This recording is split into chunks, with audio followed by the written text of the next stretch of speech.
Meet Hans. Skis like a gazelle, panics like a squirrel in traffic. Meet Sophie. Dreams of being Instagram famous, dislikes cold and avalanches. They embark on a Swiss Alps ski trip. Weather forecast, definitely not blizzard. Spoiler, blizzard. A casual selfie turns into wait, what's that crack? Suddenly, the world is snow. Hans screams dramatically. Sophie takes a picture for the #survival hashtag.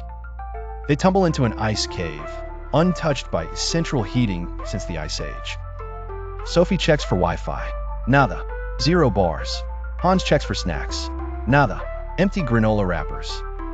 The cave tour. Sparkling icicles, 0 gourmet coffee, and echoes of Hans's whimpering.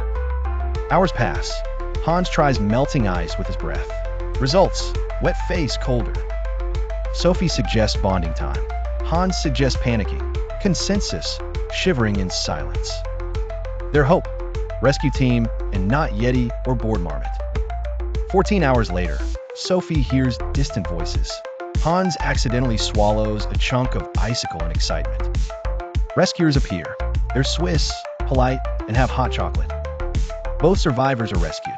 Sophie immediately posts epic adventure, 4K Insta content.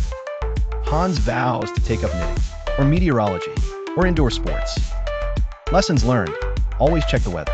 Always pack snacks. Never trust ice caves on selfies. Subscribe for more.